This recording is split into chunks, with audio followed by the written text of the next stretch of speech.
um, putting the bit in a screwdriver. Well, you like to hand screw things a lot. Just so you know, we are live now. Oh yeah, fully aware. Fully aware. Yeah. Just making sure. Yeah. Wouldn't want to say anything too untoward, would you? Well, it's funny because when he goes clockwise, he has to use his left hand.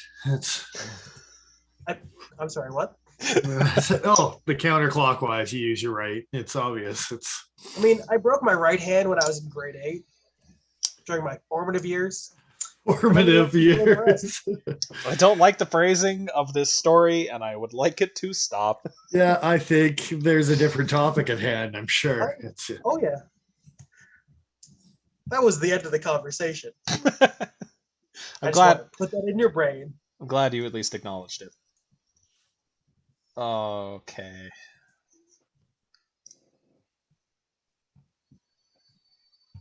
He actually broke it last week. Yeah, probably.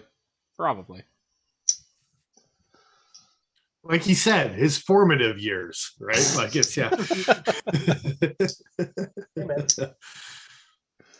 It's good for the prostate. Good evening, gentlemen. Good evening. Yo. What are y'all carrying this fine evening? What are you carrying? Me? Yeah. Like me? I went first last week. I'm carrying a tomahawk. That's kind of like the other tomahawk, although neither one of them are actually tomahawks. I was going to say... I have the other tomahawk, but it's in the other room. So, So, plus Black Frost randomly hands it to me from the side of the screen, which has been known to happen from time to time. Yeah. Anyway, your tomahawk's prettier than my tomahawk. And that picture too. That's a good shot, dude. Yeah. It's a good shot. So is it weird to say that this shot all came about because I wanted to force the focus to the front of the knife so that the pivot was not in focus because I hate it? Here, let me zoom right in on that pivot just so people can get a vague idea of why you might not like that pivot. No, but more importantly, we should take a look at the milling marks and the layers on the Damascus there. That's nice. It's clean. Yeah. That makes me happy. So this photo was probably 4 days in the making of taking shots and being like, no. Not good enough? Yeah. All right. It was out of focus. Right. It was focused in like the center at one point, and it was just blurry on both ends, and it just didn't look right. I think you did a good... Oh, there it is. Yeah. Yeah. Imagine. It just came out of the woodwork. But yes. They're quite similar in shape. And you're totally right. That's not an axe. It's a hatchet cleaver. No, it's not a tomahawk at all, man. Mine's got more speed holes though, so it's got a lot more speed holes. One would say too. Make it better for throwing. We should try it. It'll go faster at the target. Hey Dennis, that's a terrible idea. That's a god awful idea. And everyone knows 3 speed holes is the optimal number of speed holes per side.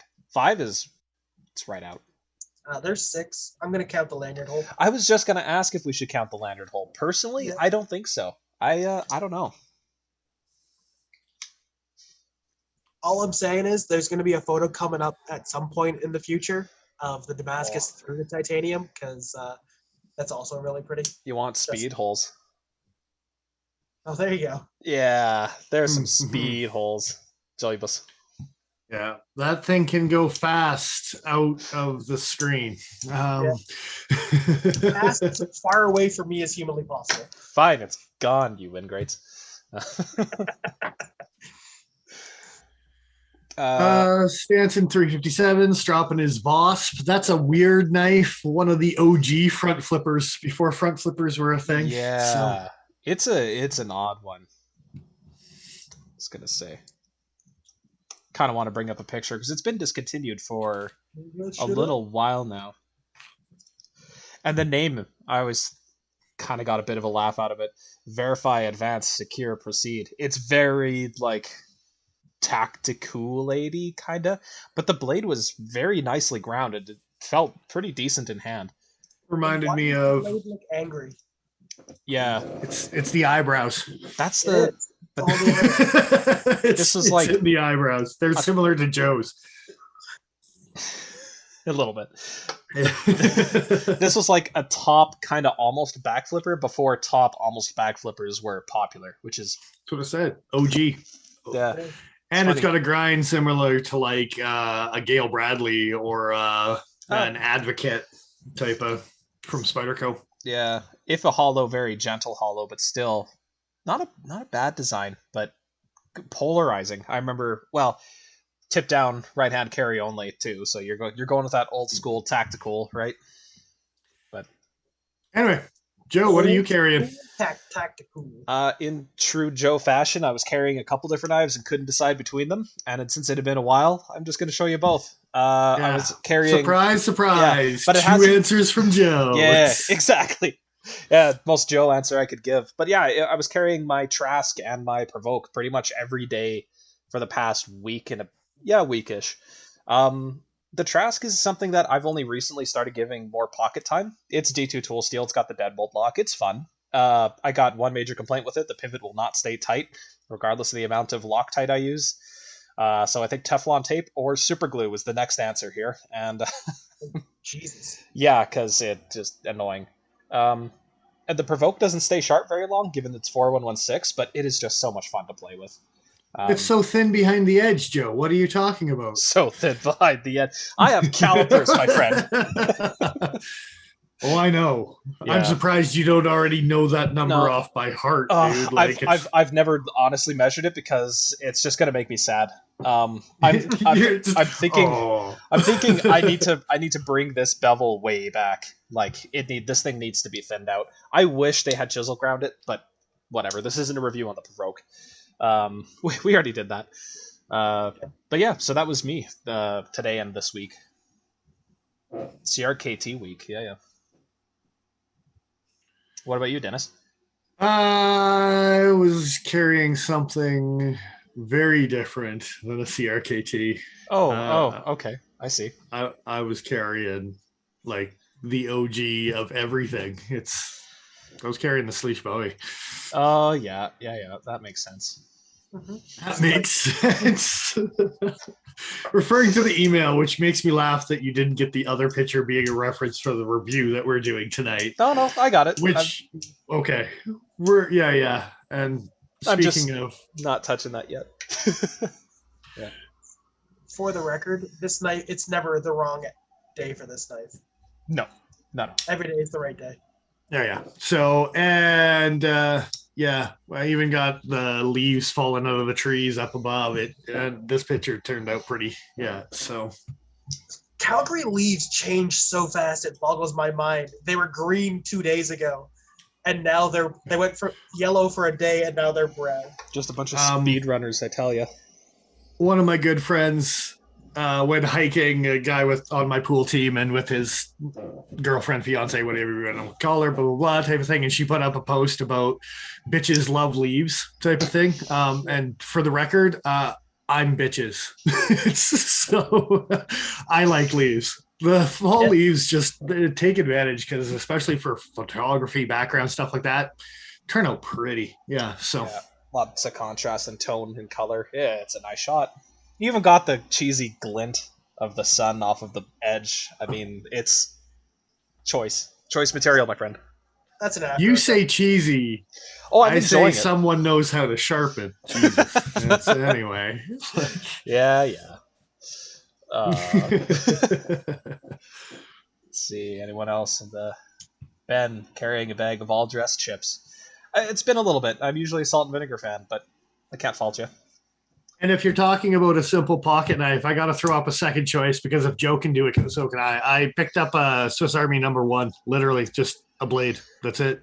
Speaking of simple pocket knives. So I don't know if Ben is carrying something in the similar vein too, but for the price and A-locks, and I've got other Swiss Army knives that do other things. So it's kind of cool just to have one that's just like, boom. Yeah. So it's the better choice in 4116. Oh, be right back. That's what they are, aren't they? They don't say, but yeah, basically. Yeah. Somewhere between 1227 and 4116. Yeah. What do you mean 4116 isn't as good as Victorinox steel? And it actually made me start to look at some other Swiss Army aluminum stuff. The Bantam is not much more than that guy and adds a little screwdriver bottle opener thing. It's, yeah, so. If I had my walker, I'd be waving it in front of the camera, but I don't know where the hell it went. But and by that, he means Joe's an old man on the inside, so it's literally his walker. It's, yeah. I only have one walker here, a windlass cane, but that's okay.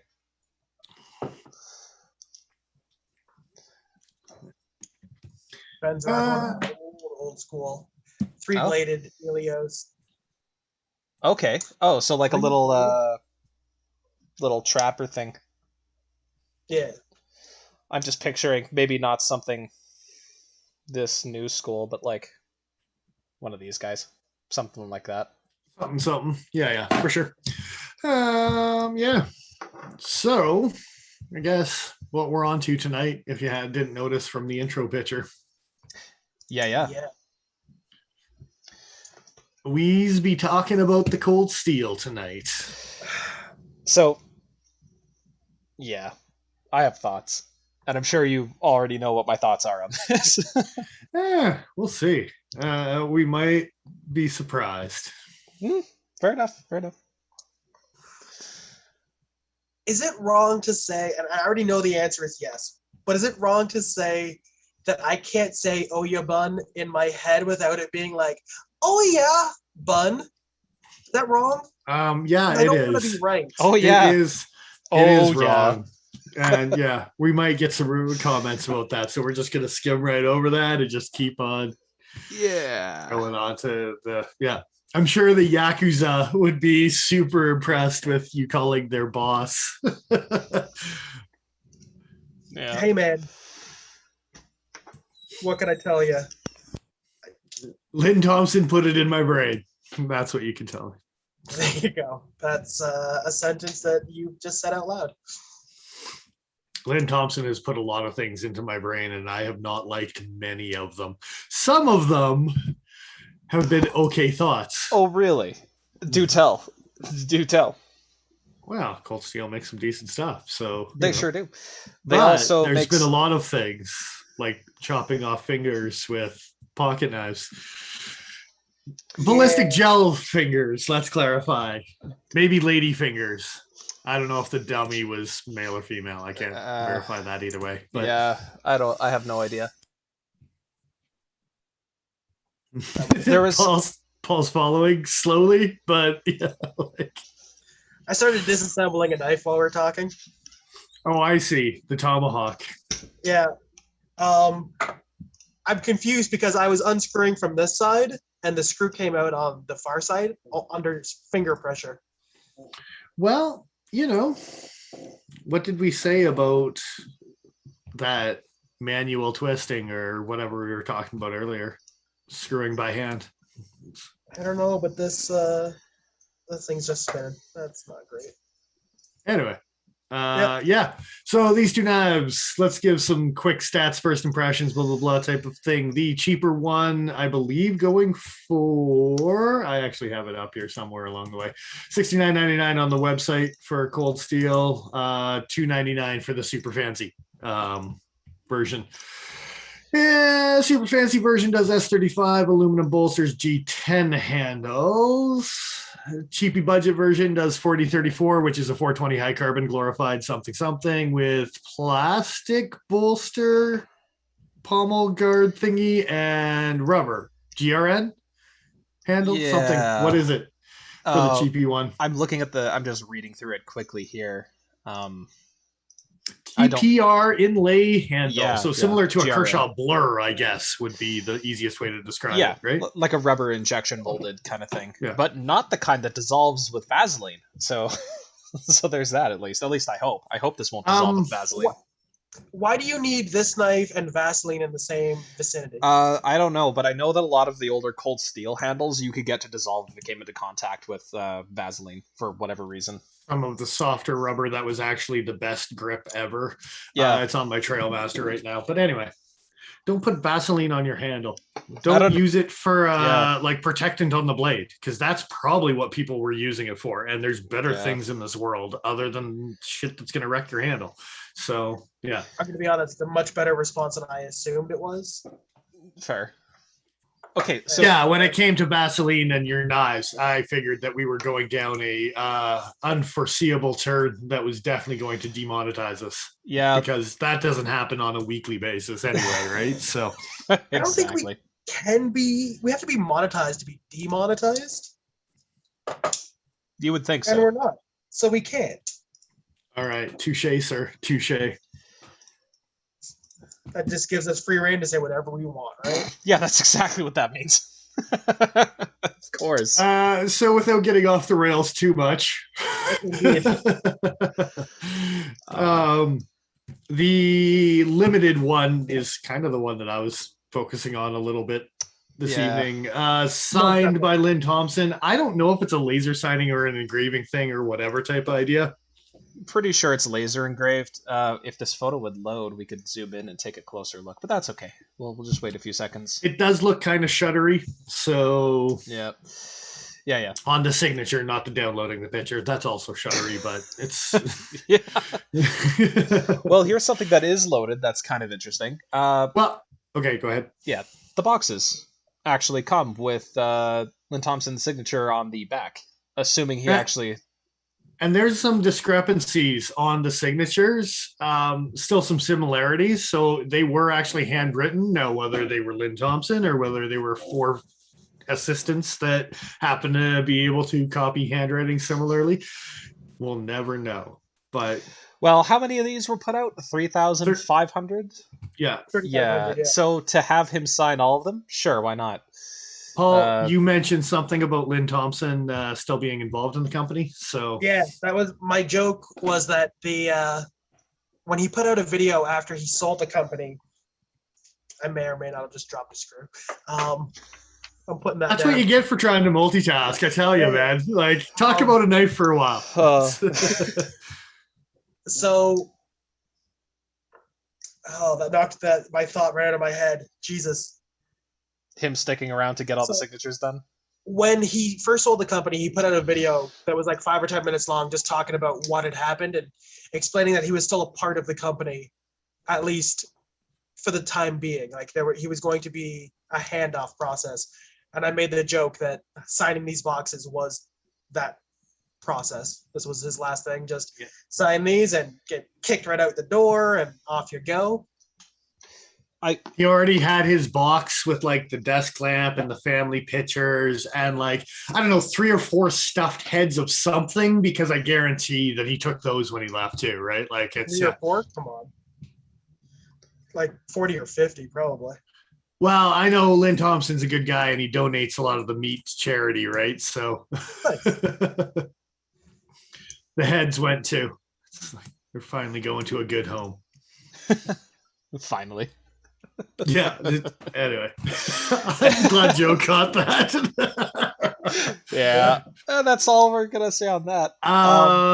So there is a little bit of attraction for me to this knife, strictly for the fact that this may very well be the last project that Lynn Thompson really had a hand in at ColdSteel.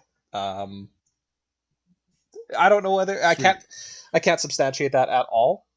But so you're gonna really love me tearing this knife apart, then, aren't you, Joe? Oh, that's okay. Please tear away. I have conflicting thoughts about this knife. So fair enough. Yeah. So tear away, my friend. Where do you want to start? Oh well, no. First of all, the history of the Oyabun was actually a fixed blade made by ColdSteel back in the 80s, if not 90s.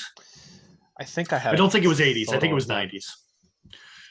There was 2 fixed blades, a 7.5 inch and a 9 inch. They were to be paired up with the Kobun that still exists.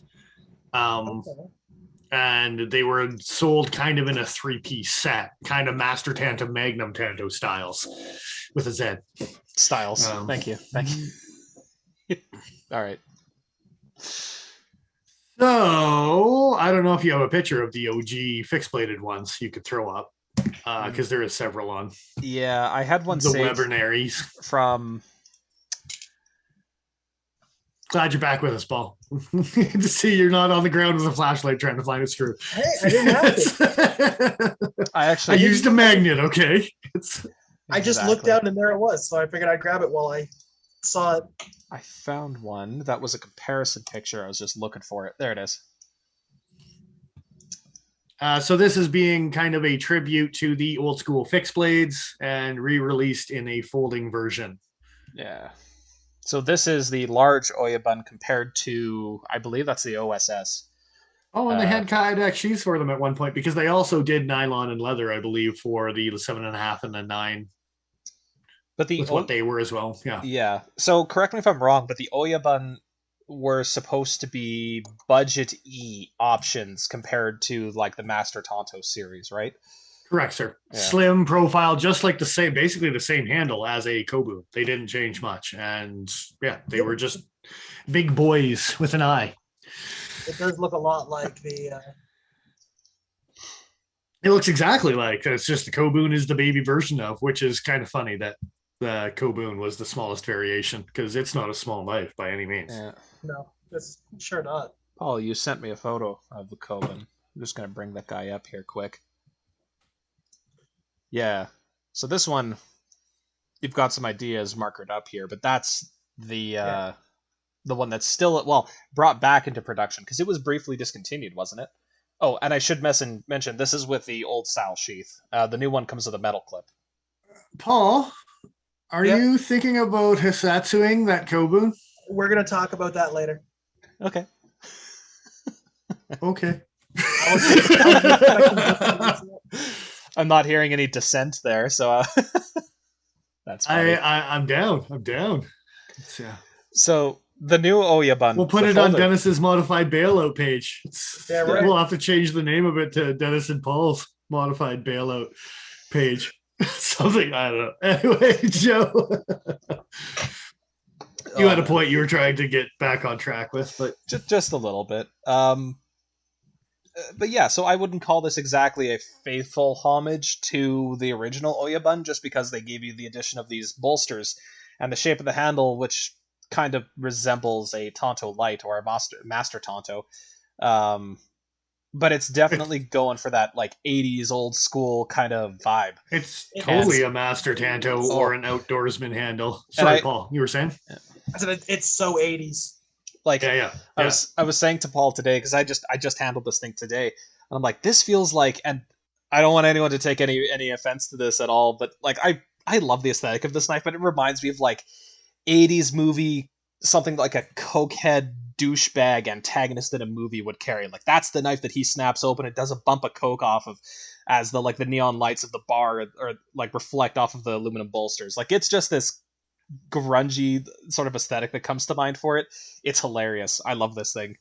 Like every crappy knife that I found as a child, like in a park that somebody dropped as the cops were chasing them, looked like this thing. They weren't necessarily Tontos, but...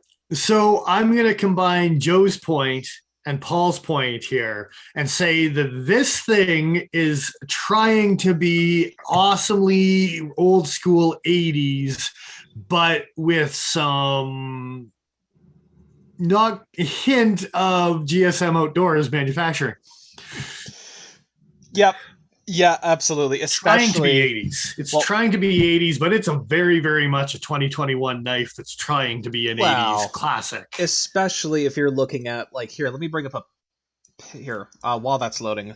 So we have on the limited version, which there's some number in the world for being a limited run. There's 3,500 of them.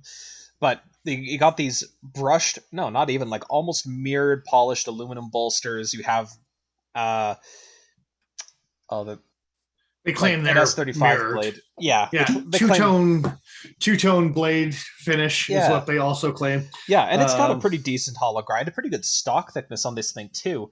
But then if you compare this to the standard version, you end up coming away very much feeling that GSM influence. Like these plasticky bolsters with the rubber insert material for the midsections. The fact that you're going all the way down to it's not 4160, it's 4034 stainless. Uh,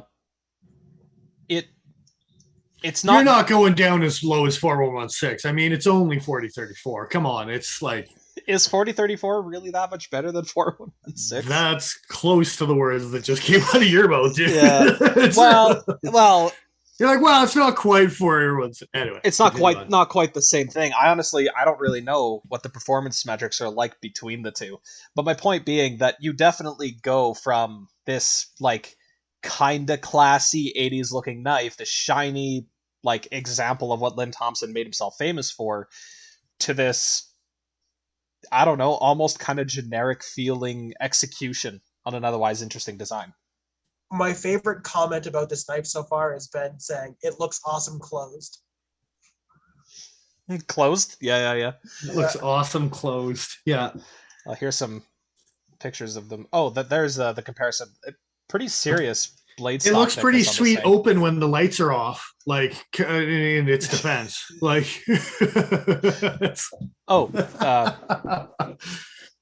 blade stock, holy chunky monkey. Yeah. Yeah. You're not screwing around with this stuff. What does the website have to say about that? The specs. 3.8 mils. 3.8. Thick. Yeah. So it's getting there. It's getting up there for sure. To give you an idea, the Kobun currently is 3.5. So it's thicker than a fixed bladed Kobun.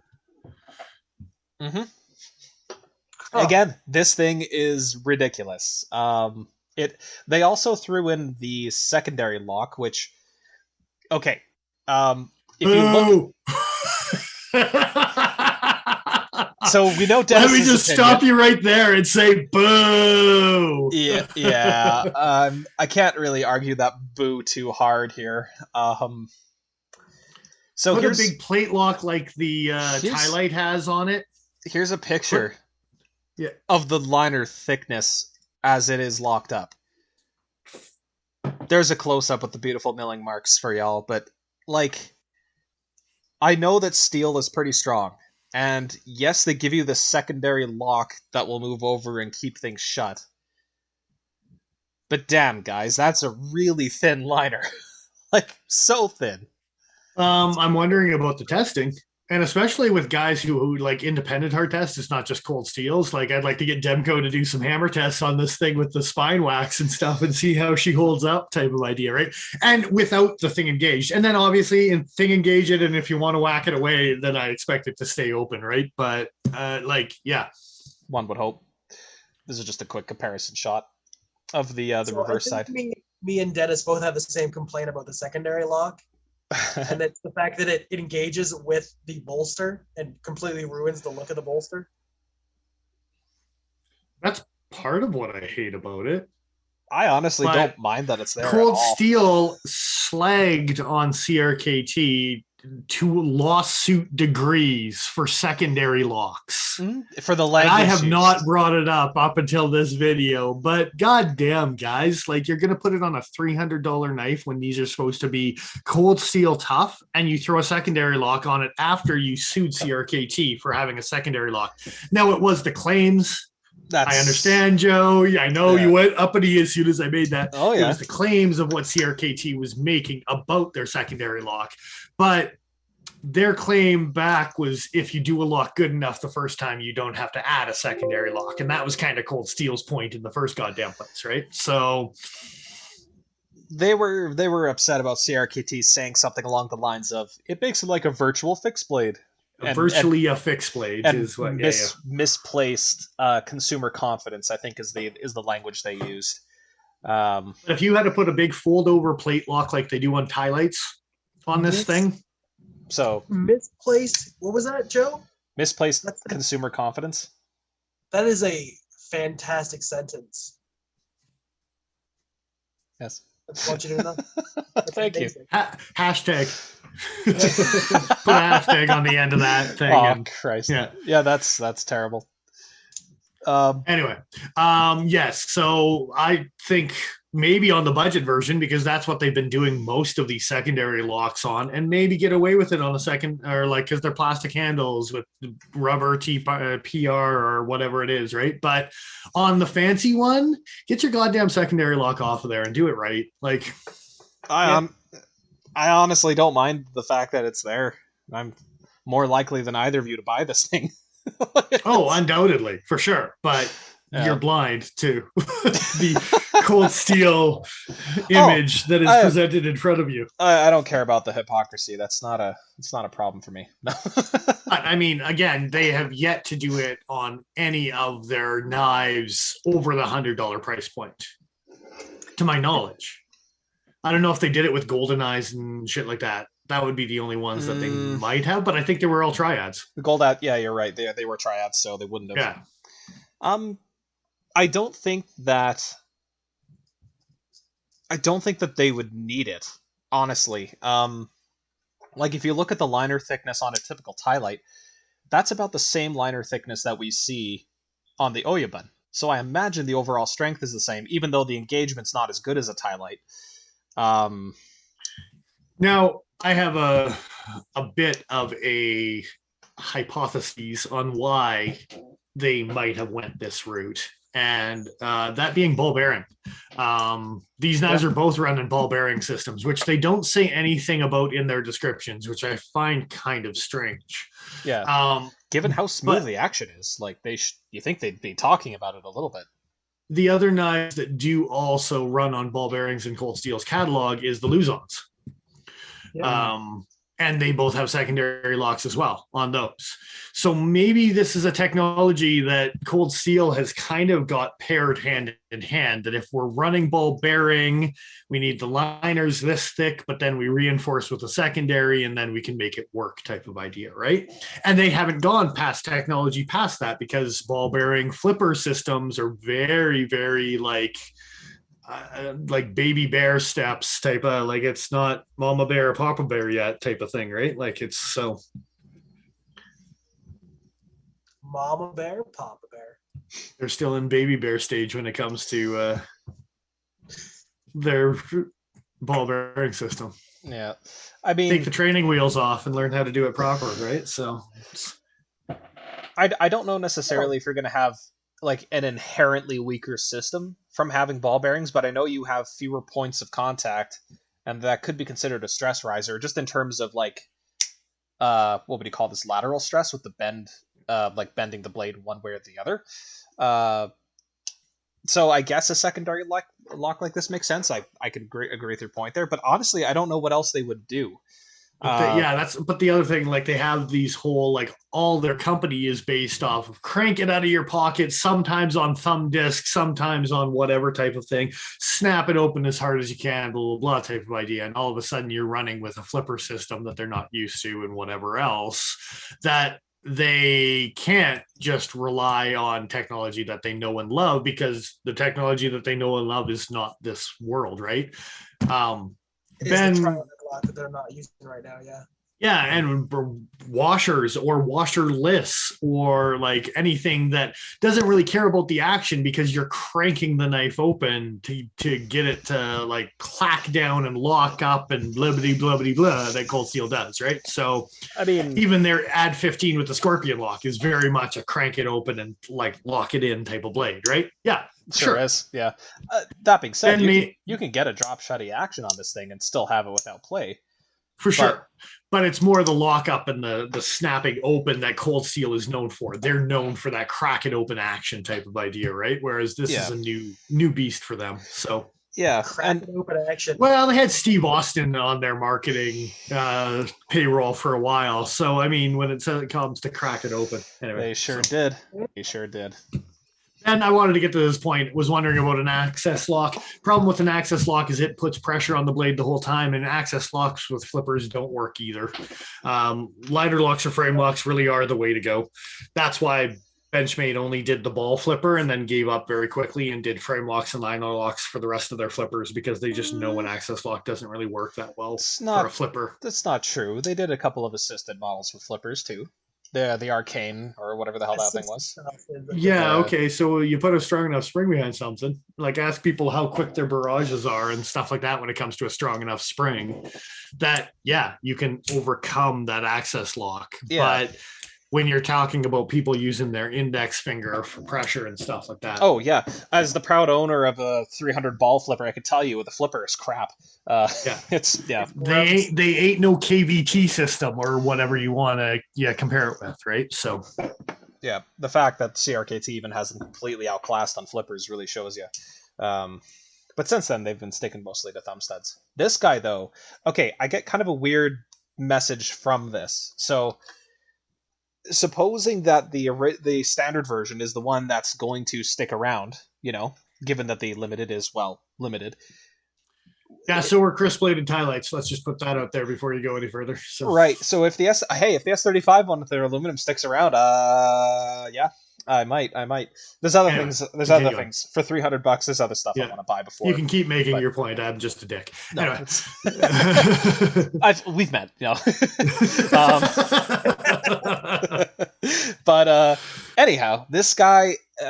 I don't know. I get kind of weird mixed messaging with this thing. On the one hand, it's like they're clearly going for this like super stealthy, high speed, low drag, 80s themed stabmatron. And they even give you the secondary lock to reinforce that stabbing action. Okay, cool. But with ball bearing flippers, I don't know. It's not that this feels bad in the hand for that, but it feels not dainty, maybe a bit more lightweight than you would expect. It doesn't feel like something I could go rough and tumble with, whereas the vast majority of ColdSteel's arsenal, I guess, you can. You feel like you can do whatever you like with them, pretty much. So what you're saying is, I'm a dick. Anyway, I was going to say what you're saying is a budget lock technology feels like it's budget. Yeah, pretty much. There's no fancy knife that has this lock technology. That's like, I know I'm beating a dead horse, but I likes to flogs it, okay? No, I would say our opinions might change. Well, my opinion might. I think yours might too. If the liner was maybe twice as thick. Or if they show me tests where they're beating the crap out of it, because a bug out has come a long way since I first saw it compared to what it can do now. Yeah. Type of idea, right? Yeah. Damn bug out. Anyway. Yeah. Oh, I just given the thick thinness of the liner, I know this doesn't have the same reinforcing. You're not going to be able to see very well. You're not going to see it. These liners are reinforced. They're reinforced. They have like a divot bumped into them to make them a little bit stronger. It has this fold over that gives it more engagement across the tang. The Oyabun has neither of those features. If it did, I wouldn't mind the liner being as thin as it is, but otherwise, I'd really like to see this done with a beefed up liner. Just given ColdSteel, given their reputation for their products, make it something that I feel like I could thump on reliably. I have bitched about thin, crappy liners on knives since day one. Fair. Yet Joe still buys CRKTs. Like, what the hell? See, I don't. Like, it still doesn't. But I don't mind them on knives like this, where I'm going to be cutting, I'm going to be piercing, but I'm not going to be. I'm not going to think, oh, if I have to baton with this. No, I'm not. That's not even in the realm of possibility for me. Whereas almost every other ColdSteel I have, like, it would survive any abuse I could reasonably put into it. So what you're saying is that the brand expectation might be slightly different between these two companies. I think so. And this along with things like the Luzon, it makes me wonder about where things like just the trajectory, where we're going to be 5 years from now looking at ColdSteel as produced by GSM. Can I bitch about the handle on both of them yet? Yeah. Can I please bitch about how the chamfering on both the TRE rubber and the G10 kind of sucks? Like the corners on these knives are not that nice. Oh, that's the wrong chamfering, not chimping. Sorry, chamfering. What chamfering? You can see the checkering goes right to the edge of the handle. Paul was talking about this earlier today. Especially on the custom or on the signature version. Especially aggressive. Like, this ain't made in Italy. That's for damn sure, because there's no rounded corners on this sumbitch. Like, seriously. Yeah. And by the way, Nigel Stabmatron, thanks for joining us again. That is a good t-shirt design, especially with the Pokey Factor Bowie knife with Stabmatron above it. Anyway. Still carry a knife while you're wearing it. But even the rubber is not that well chamfered. I still found that the corners were like for a neutral handle that we always claim should fit a lot of people's hand sizes and blah, blah, blah, except when it hurts. Like, I don't know. Maybe I was just... It didn't bug me nearly as much as it bugged you guys. But I will admit that it could use with a little bit of conscious chamfering. It's a missed spot. And for a $300 knife, I definitely agree. It should have that extra little touch of just, yes, that was paid attention to. Yeah, I don't care as much about the $75 one or whatever it's going for. Well, especially when you see the rounding done on the aluminum when they polished it. Like, it looks decent. It feels good in those areas. But yeah, you're right. On the G10, it is a little harsh. Okay, comparatively speaking. I want to just throw it out there, too, that this should have been goddamn carbon fiber for that price. Yes. This should not have been G10. This should have been checkered carbon fiber. And the checkering on the carbon fiber would have been sweet as hell. And you would have sold this like it was a signature series, like it deserved to be. I could have sassied this one. That's cool, man. That's cool. You can make the wrong choices. You can just like take a little off the Oyabun, and so it's Yabun or something, right? Like it's not so O anymore. I'm just gonna leave the O. It's gonna be all O. You leave it's that all about the O. You leave that O alone. No. No, I don't think I will. Yeah. No, you bun. That's what I have to say. Oh, that might make it into the title. Oh, Fisk, how you doing, my man? I'm glad you joined us for that terrible. Yeah. So. Fisk, you were looking at the limited edition Oyabun and the standard. These monstrosities from ColdSteel. 3.5-inch blades. I don't know if we mentioned that at any point. They're reasonably sized knives. They're not particularly heavy for the size. 4.4 is decent for the limited, and 4.1, which is kind of funny that the aluminum versus the plastic handle loses basically nothing on these. So that's kind of humorous. But yeah. It's that super thick steel liner on there. So where all your weight is. That's right. It's all the skeletonization that they pay attention to. Well, they did. I didn't actually grab any pictures, but they do skeletonize the inside of the standard liners. Did you get a picture? I just said I didn't, unfortunately. Oh, okay. Sorry. No, it's okay. It was something I noticed after the fact as I'm looking at. I'm like, okay. they put some effort into that. Here's my bitch point as far as the standard goes. Like, what's the selling price for this on their website? They've got it listed for $70.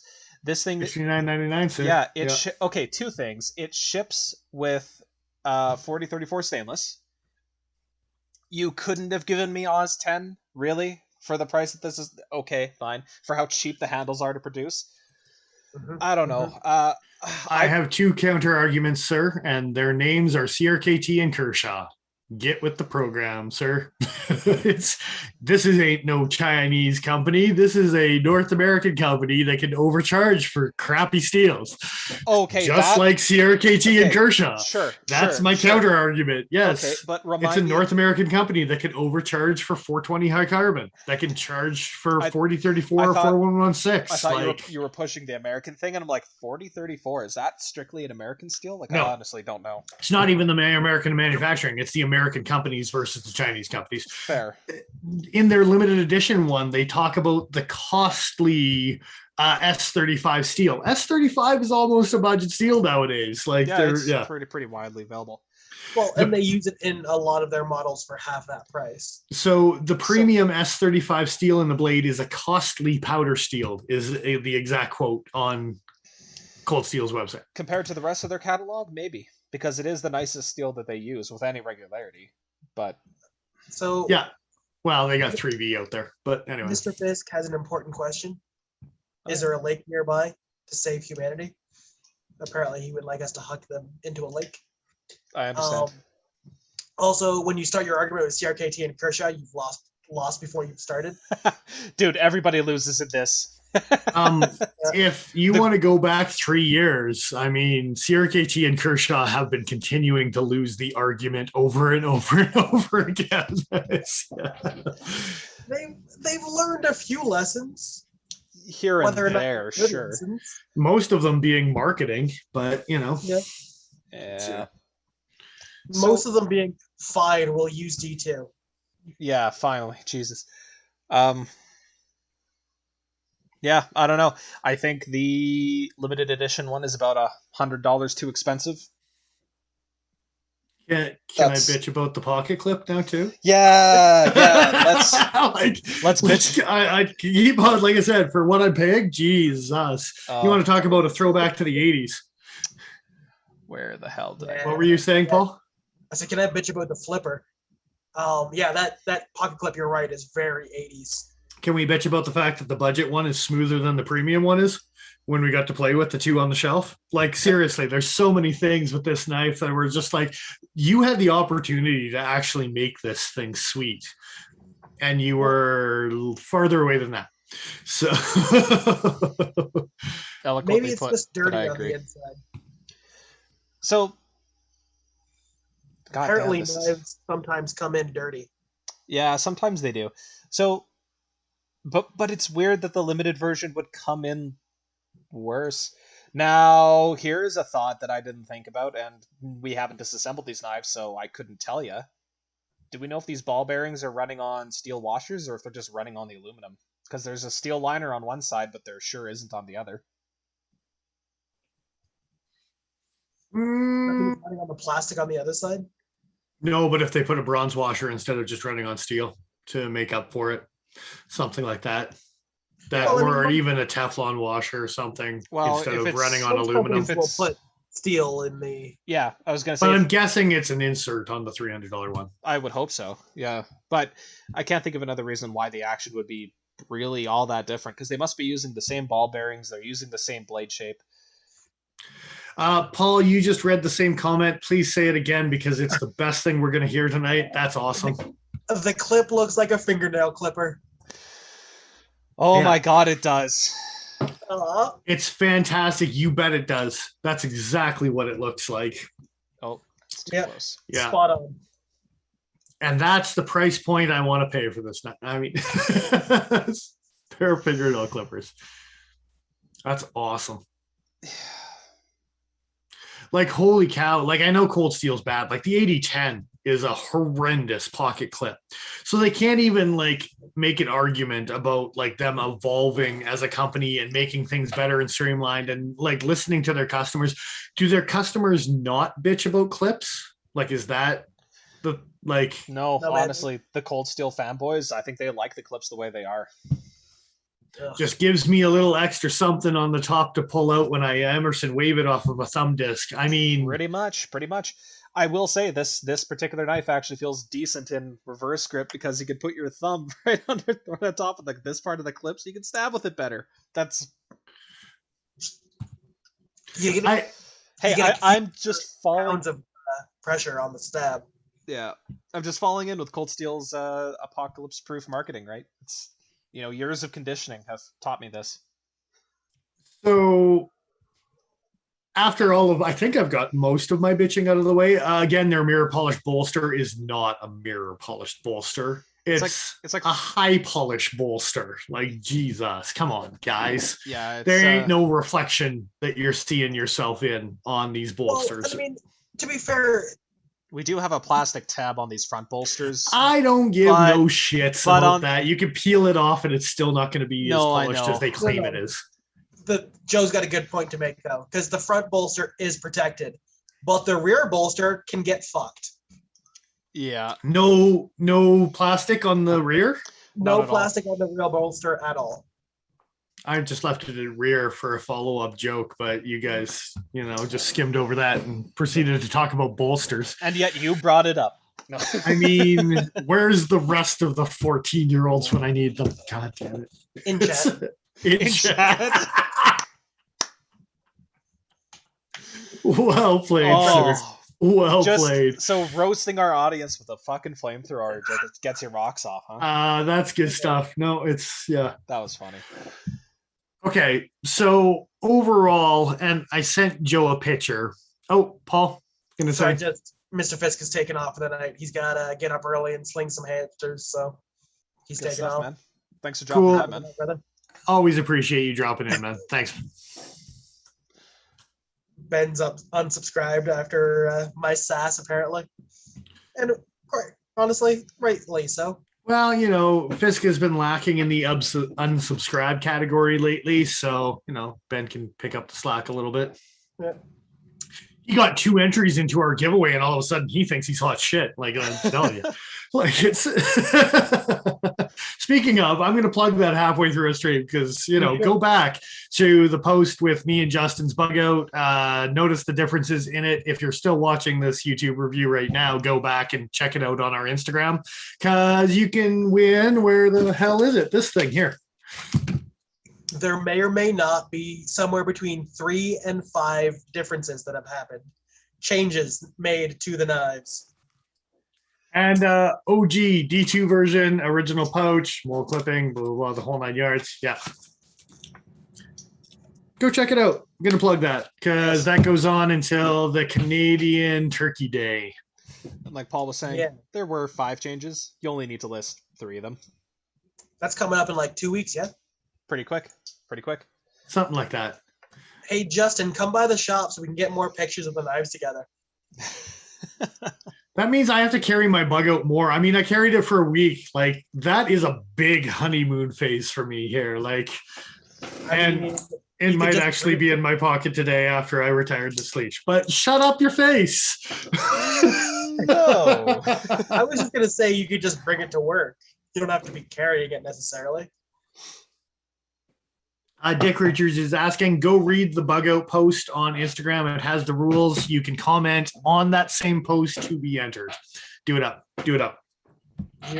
Yarp. I am going to cut myself so badly. I keep playing with this thing. After you've semi-cleaned it or it's still taken apart? Oh, it's completely apart still. I'm not going to try to reassemble on camera. So you're super ahead of the game by taping off the blade. So... Taping off the blade? Painter's tape to tape the blade off while you're disassembling something? No. No.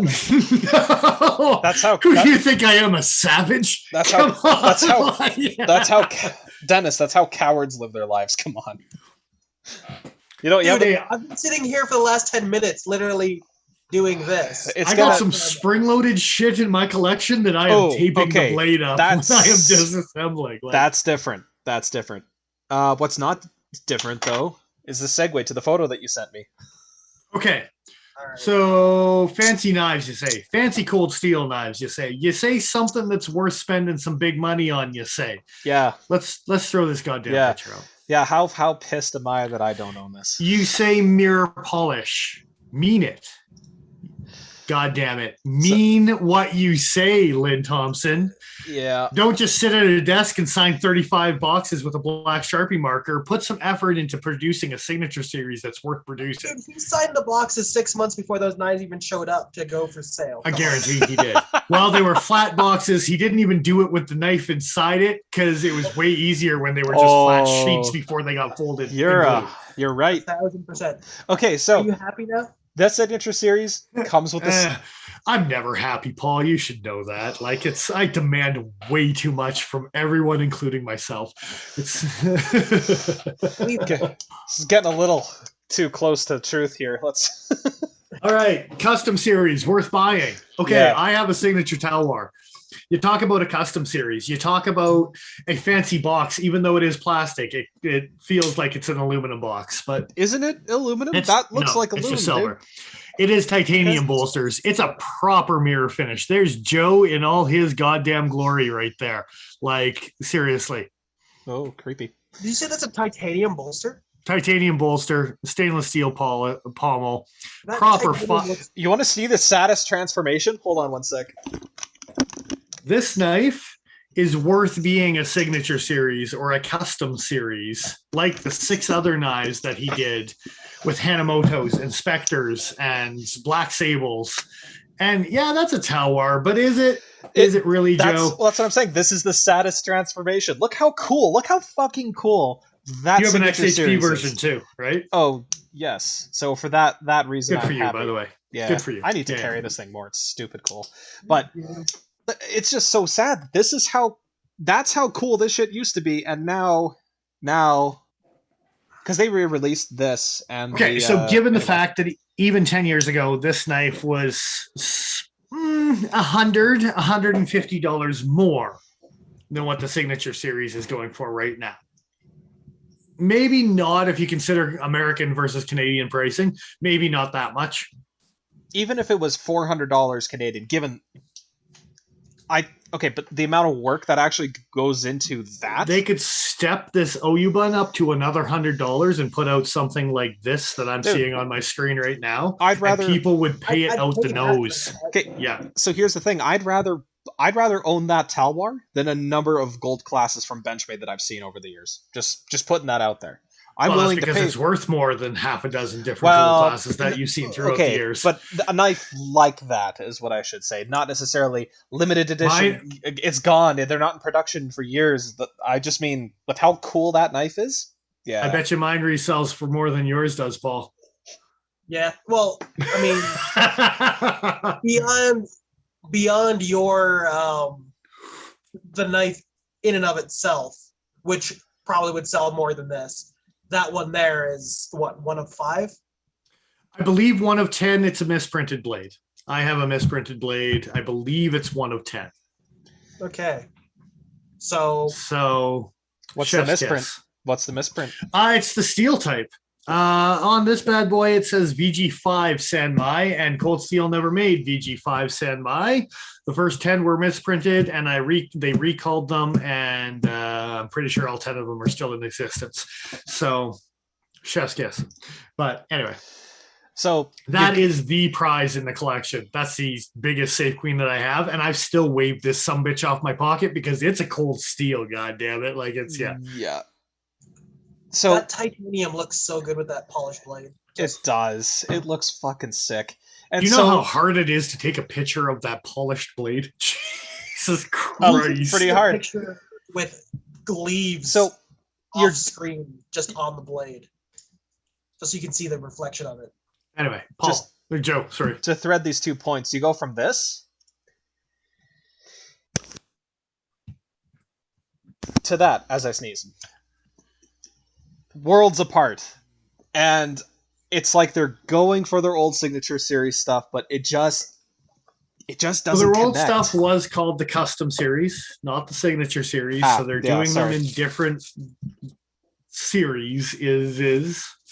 But come on, price points are too similar. Not for you guys to step up your goddamn game. The fact when polished aluminum, these were not that expensive when they were available. Yeah, and your Paradox handle has a better polish than this goddamn bolster does. Yeah, by far. Yep. That is... I don't even think they call this a mirror polish, but it's so again, with close. Something being a 2021 model and GSM offering the good stuff, we've seen GSM offer a bunch of budget stuff up until this point. Yes. Yeah. We've seen them produce mini leathernecks. We've seen them produce a whole bunch of different things that... Yeah, we're not necessarily a new, nice signature offering. Dude, the one folder that I was most interested in and excited for was the mini holdout, the 3-inch blade. And that's just a re-release of something that ColdSteel already made. Yeah, that doesn't count. That's my point. That's like saying, No, for but sure. That's my point, is that, like, yeah. I mean, we got restocked on 8010s, and they still look like an 8010, but that's because GSM is at least smart enough not to fuck with shit that's still in production right now. But as far as going ahead goes, where is my money going, guys? Like, it's cool if you're putting out SK5 SRKs and Recon Tantos that can still take a crap ton of abuse, and the heat treatment is this 59 to 60 that you claim on your S35. As long as that stays true, keep doing what you're doing. For sure. Like, and keep that budget. I'll beat the crap out of it. Budget model, blah, blah, blah. But when you're coming out with limited editions things, everyone's used to these. Everyone's used to something that's worth like Lynn Thompson 1911 engraving and a Spada type of quality, not an Oyabun that rolls with okay action. Yeah. And that was a comment that I made earlier today. It was about the fact that I wanted this to be like your Talwar or like the dress Espada. Yeah. Sorry, Joe. No, it's honestly my takeaway from this is I I just wish it was better for the money. I think that they're banking on the fact that this is probably the last thing that Lynn Thompson was really involved with, so they're thinking, oh, it'll be collectible so we can milk it. I'm sorry, there's just So I'm gonna call it right now. This is not the end of the Lynn Thompson signature series. When you say last thing he's involved with, you think there's They're going to be more? they're gonna use that name for sure. Mm. They're gonna ship him 3,500 boxes that are all nice and flat that he can sign and ship back to him for There you sure. go. He'll be with them for 10 years or more. Here's something stupid I just noticed that I want you all to take a look at and suffer with me for a moment. So, is it 6061 aluminum or is it 7075? Because those are two very different grades of aluminum, and they're both being listed here. Yeah. Yeah, they sure are. It's just Isn't the 7075 like Okay, so 7075 aluminum frames, 6061 aluminum to create the bolster and the pommel. no that's just semantics that they're not being very good about saying, because if you look at the actual Really? Because one says frames and one says bolster and pommel. yeah, but look, So the that leads bolster me and to believe pommels are that the same piece. the yeah, but they're all actual one piece. It's all the same piece. It's all one billet of aluminum on both sides. I don't know if you're seeing this, but I'm just doing a pan over of the. It's the same. They just don't know whether it's 6061 or 7075. It's just very good welding. I was gonna say, is it welded and polished? That's way too much fucking work. That looks like there might be a seam. No, there's just milling marks. They've got bolster caps. No. No. But why would you mix the two different aluminums? Well, why, you know, like, there's because they've got processing for bolsters that already exist with molds for proper steel that already exists, and then they make their liners milling out of something else because they could get their hands on it to produce it. That's so much extra work.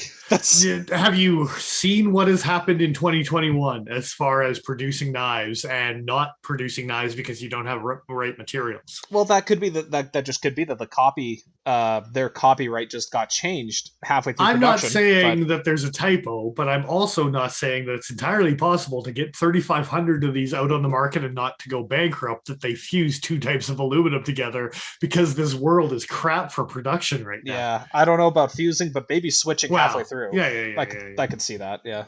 Anyway, you know what I'm talking about, whether the terminology is right or not. Yes. So also, I'm just saying, you know what production is like right now, and trying to get anything in this world in any industry is absolutely ridiculous.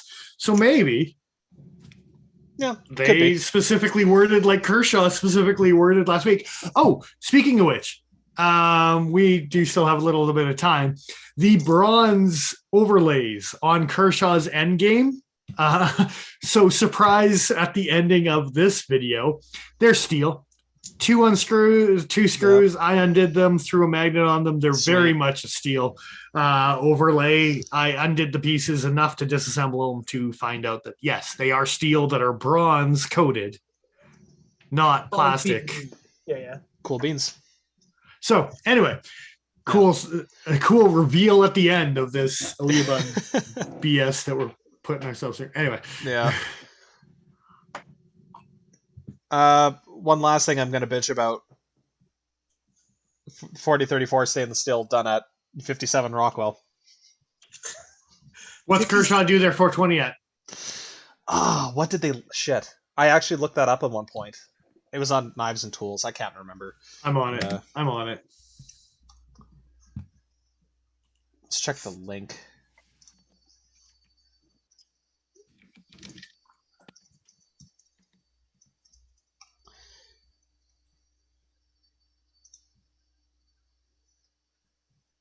Wow, it's taking its time loading here.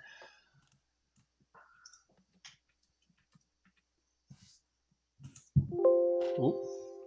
Again, the Windows Bing. View all specs. Oh, that's it. They just don't have the... I'm actually not seeing it on knivesandtools.com. That's unfortunate. Maybe an older knife with 420 will have it listed properly. Let's check the chive. You're a chive. And Kershaw does not specifically say on their website.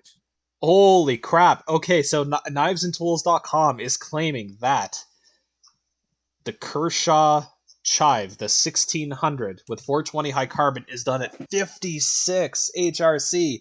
Holy shit. That is a lot softer than I would have guessed. So how's that 57 40 34 looking now to the Walmart market? Terrible. Still terrible. That hasn't changed. Yeah.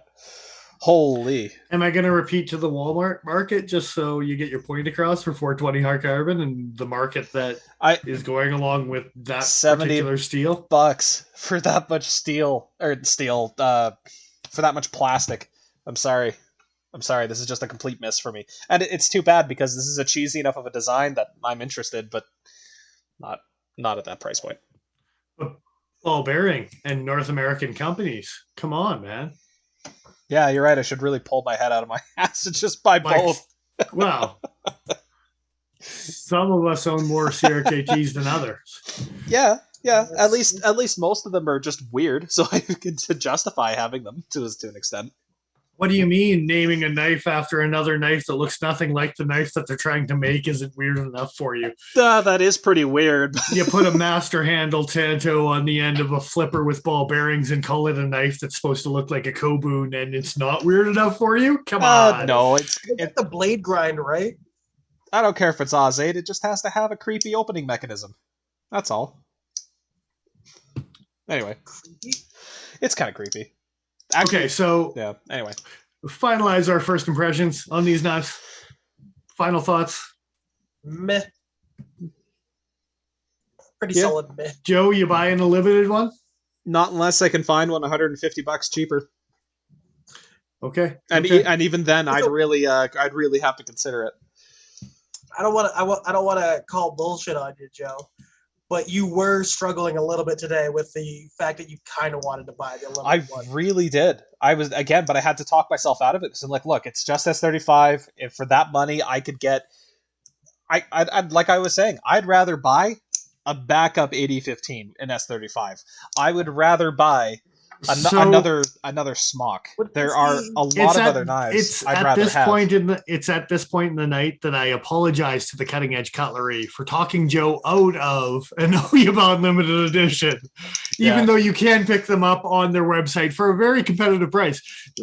Let me goddamn tell you about a competitive price. You're going to get this cheaper with polar bear dollars than you are anywhere else if you decide to pull the trigger on an Oyabun. Yes. And if you slide that secondary lock over and decide to stab some stupid shit, I'm sure it'll be supported. Just make sure you use the secondary lock. Anyway. Yeah. Again, if I didn't have any other knives than S30V or S35, I guess, sure, this is a fine knife. It's just there's just so many other options for me to put my money into. This is about the same price roughly, and I don't know final price on that. But the Artisan, what is it? The Centauri? Yeah. Flipper thing? The flipper frame lock, yeah. It'll be more money, by the way. Sorry? It's going to be more money than this thing is. But that's because Cutting Edge has a very competitive price for this. Plugging it up. Yeah. Okay, fair enough. To be honest, it was basic, just like a rough, like in the same ballpark kind of price. And I would rather buy one of those any day of the week. And that's with having had issues with Artisan knives. Yeah. Like dirt. Dirt? Would you like some dirt with your knife? No, I'm good. Thank you. I'll have Dennis's first impression summary, though. It's okay. So yeah, I think that pretty much sums us up on first impressions. What do you think? Would you buy one for the collection, Dennis? Would you do it for the gram? I think the term "back to the future" is... So they tried to go back, but really it's just the future of ColdSteel. So that's depressing. That's really depressing. They tried to do a throwback and instead it was a future. And now we're looking at what the things are to come. Honestly, we're in October. We're in whatever for this. They had 10 months to show us what they could do. Middle of pandemic.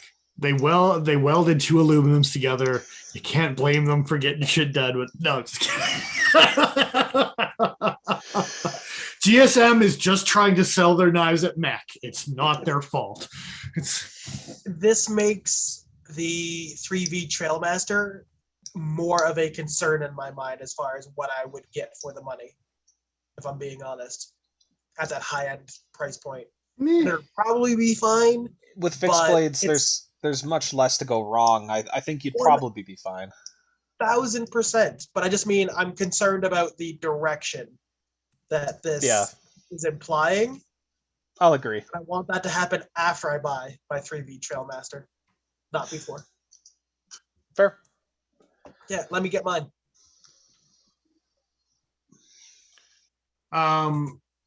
So we got a couple minutes before we end her up. Ben was actually mentioning the no guard. Yes, I've seen the no guard. Yes, titanium and M390 from Best Tech. But Best Tech is doing all the OEM stuff for all these high-end mid-tech shit going on right now. So it's not surprising that Best Tech is using M390 and titanium, because they've been using it, titanium and M390, with Nigel's Rogers OEM and all of the bullshit that goes along with all of those things. Yeah. So I like it. Don't get me wrong. I hope that the quality control is awesome, because I will be cracking open a whole bunch of their knives to see internally what's going on after cracking open a couple Chinese models and seeing that they are not leaving the factory spick and span. That's for sure. So, and the no guard's a good looking knife, by the way. If I'm thinking of the knife that I think I'm thinking of. Was that the clip point one we saw recently? I think it was actually the big whale bellied something. This thing. Dick Richards, thanks for joining us again, man. Have a good night. Have a good night. Oh. Yeah. Oh. Kind of somewhere between a Wii knife and it looks like it's got some Elijah Isham design going on, but it doesn't. It does not. Between a Wii knife and a what's that one that you have, Joe, that you were just playing with that Tonto? Tucson. Yeah, I could see it. This thing looks kind of fucked up. I mean, like in a good way, but it's weird. Indeed. Weird as shit. Okay. Well, that's fancy. Oh, and even after I say all of those things, ColdSteel doesn't have the Oyabun up on their website yet. So that'll be happening this week. Yeah. So stay tuned. Stay tuned for details. ColdSteel at Cutting Edge. Cutting Edge, sorry. Yeah, there you go. Yeah. Here's another creepy opening mechanism for you. This one's a little bit creepier. That one is weird. It's really easy to get a mirror polish on the Oz 4 or Oz 6, whatever the fuck this is. Oz 4. No, you're right the first time. It might be 420J. It's yeah, I know they did a couple like that with the high polish. Yeah. And still you'll spend $69.99 on that piece of shit. Fuck yeah, man. Look at that. This came out. Look how you're bitching about ball bearings with rubber handles on an Oyabun. Yeah, but at least there's something interesting going on here. Yeah. Come on. Gerber Gator's going for that same price, and it doesn't have the plastic. It's just TPR plastic. Yeah. It sure then is. you have to buy a Gerber, and I'd rather buy a CRKT than a Gerber. There's a couple Gerbers I wouldn't mind owning if I got to pick one out of a series of boxes. Yeah. So I think I'm going to hold off on everything else that I need to say until next week. That's fair. That's just the way that this night is going. So I can hold on to that link until next week for sure. Can I talk a little bit about this? You're showing a Kobun that's been talking about being reground. And I don't necessarily disagree with those statements. Yeah. So the red marker was done by me last night, just as a kind of a quick, I wonder how this would look. And then I brought it to work and I used a, what are they friggin' called? A black Sharpie? I used a black Sharpie and a Kyoto, and I lined up the blade, tip on, edge on, and followed that line. And yeah, the only thing between this and the Kyoto that is different is the Kyoto is a flat grind and this one's got the hollow. and I'm kind of curious how that interaction will look. It's gonna make it'll be flared. and Big time that flared. tip is gonna be fat behind the edge, like to the point where you might consider even zero grinding it, just like the Jared The Ogier. front chisel-y part of it would be kind of cool just to be chiseled and then actually secondary beveled from the back. That would be weird looking, especially with a Hisatsu style blade. Yeah. But honestly, with a tip like that, I mean, that's how I would do it anyway. But, I mean, honestly, what you should do is just get rid of the secondary bevel completely and just make it a convex all the way down to a pure grind on the front. Convex, a hollow grind? What's that? It's crazy hollow. I was going to say, convexing a hollow grind. Good luck. Don't challenge me.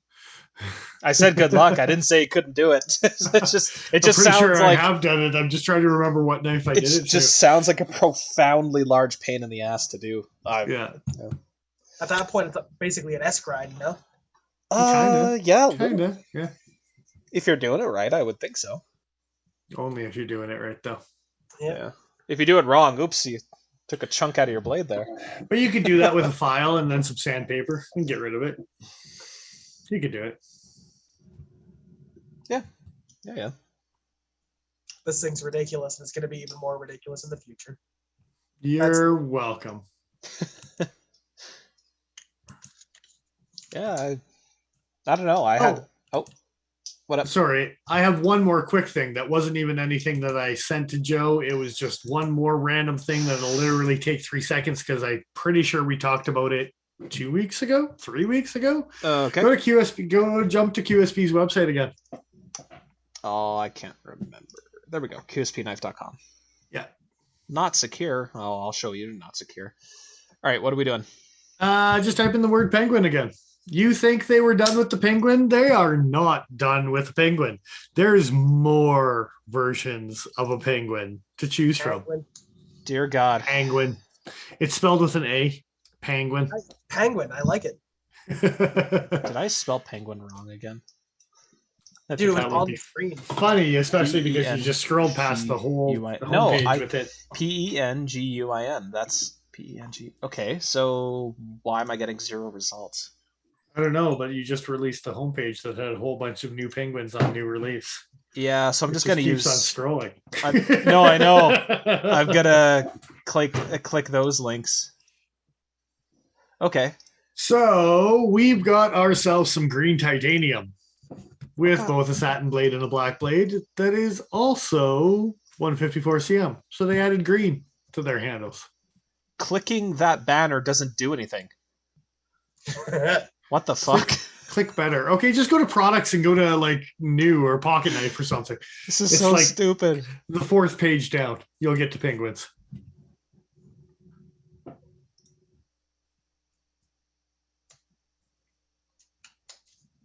Because I can't can't believe.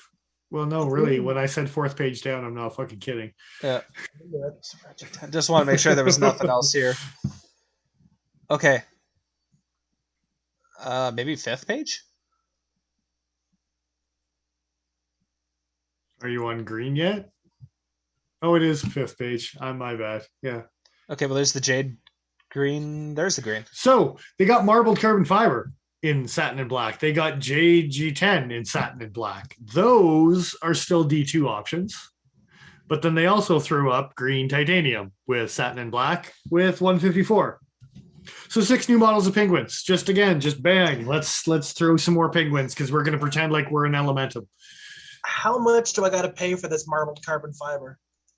They're cheap, probably the same amount as the normal carbon fiber because it is marbled with CF or with G10 overlay. The green ones are and titanium. D2. And the green titanium, like I just said, I don't know, 3.5 minutes ago, are 154 cm.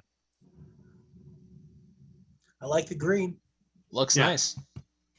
But yes, JG10 and marbled carbon fiber. Now, I kind of wish that the marbled carbon fiber was 154 cm because they did the normal cheap-ass carbon fiber with D2. So it would have been nice to see Agreed.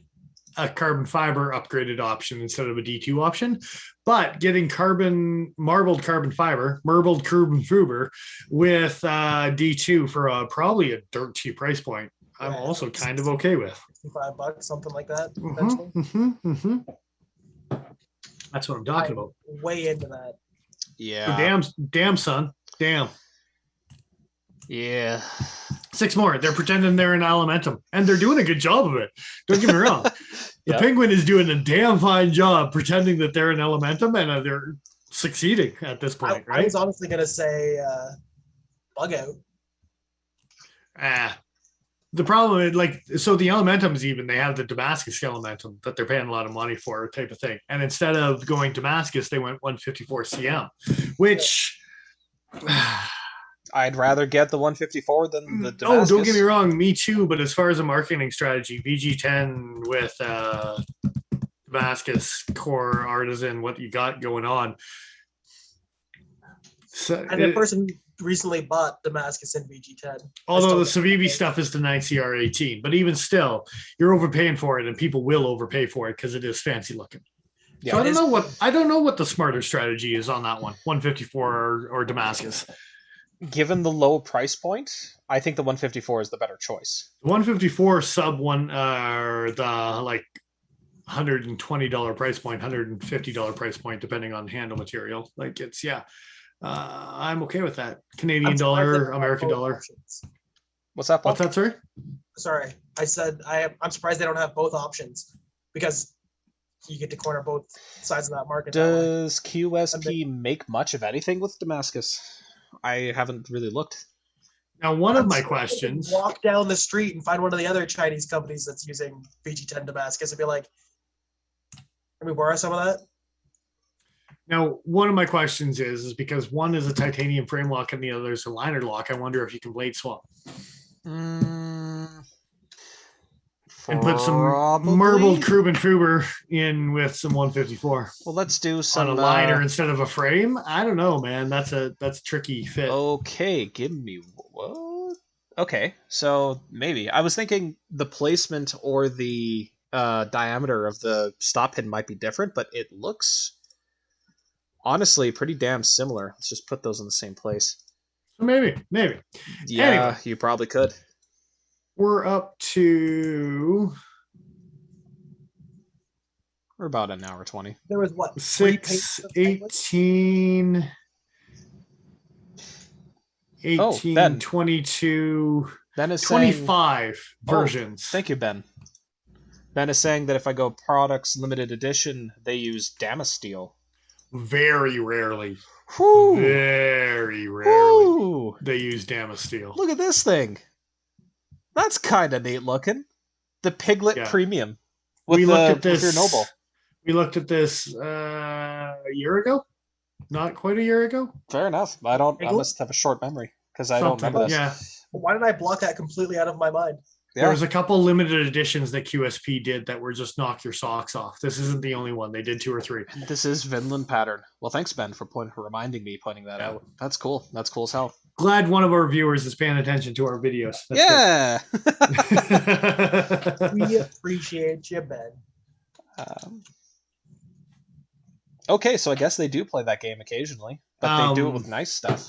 That's cool. So 25 versions of a Penguin. That's too many versions. I don't know how many Elementums are on the market, but yeah, like I said, they're not messing around. The difference is that every time they come up with an Elementum, there's probably 5 or 6 different choices, but there's also how many different options as far as frame lock, liner lock, fixed blade, mini. Yes, now they released a mini, and then on Knife News they did just announce a frame lock mini as well. Yeah. So and the QSP has only been around like a year and a bit. No, 3. Sorry, not QSP. The Penguin specifically. Yeah. Pre-COVID. Yeah. Okay. Okay. Fair enough. Yeah. I hate that that's a time frame, but hey, we got time to resubscribe by giving them some love. I think it was also the fact that we just showed him a whole bunch of Penguins that he can buy again, and that's the thing. Yeah. I'm telling you, Penguin should be the budget knife of the year.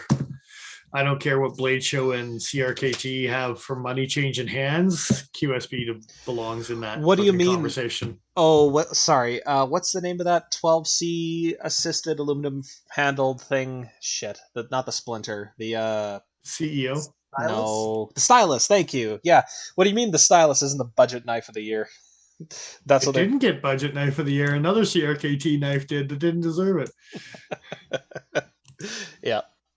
Yep, that's right. It was that black one with the blue accents. What the hell was that thing called? Oh, the Caligo.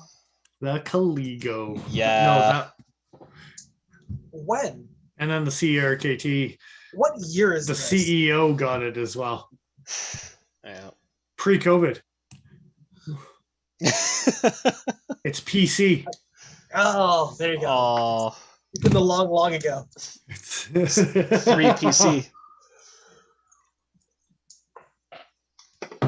But like, I don't like anything that just happened. Oh, But I think we can save links till next week. I think that's a good way to end her out. Is just the Penguins leave on a high note. We tried last week and it failed miserably. So like we're try gonna again. go for this week. Yeah, for sure. indeed. Go ahead. Go ahead. Yeah, you first, motherfucker. I was gonna say, like Dennis alluded to earlier, go follow us on the Pokey Factor. There's a couple posts back. There is a post about a giveaway and a spot the difference. There may be somewhere between 3 and 5 differences with a couple bug outs on the screen. Like and subscribe, YouTube, Instagram, and comment in the comments about what you think may or may not have changed. Yeah. We'll also mention anyone that's joined us on Patreon and is subscribing to us as well, contributing, automatically entered into the giveaway as well. You bet, guys. Also, another thank you coming up soon, just for supporting the small channel that we're trying to grow here. For sure. Plug in Cutting Edge Cutlery Co. because that's where we got to play with the Oyabuns this week or so, and They got a hell of a price. very competitive pricing compared to Bald Eagle Polar Bear dollar conversion. It's good. Yeah. Let's just put it that way. So, And regardless of our personal feelings on these knives, you should get them in hand. If you like cheesy 80s shit, especially if you like cheesy ColdSteel 80s shit, you should check them out. yeah. Signature series is going to be collectible. Lynn Thompson with the signing and the signing of the boxes and the so on and so forth. It's going to be a limited. Whether it's limited like the Chris Blade Tylite was limited, time will tell. Who's to say? Also on our Instagram, we still have that giveaway going on. October 10th is the draw for that. Go over there, spot the differences. Have a chance to win a old school OG Adamas. I was about to say mini, but minis didn't exist back in the day of the D2 Adamas. There is nothing mini about that Adamas. Go big or go home, folks. Yeah, for sure. So, but as far as suggested retail, cool little prize to get in on for free just by being able to spot some very obvious differences between this aluminum bug out and a carbon fiber bug out that's also posted right now. So go check for those posts on Instagram. All right. And I think that rounds us out for the evening, folks. Like, Cool, guys. subscribe, share with your friends. If you have some suggestions for future videos, let us know. We need that community engagement. Come on.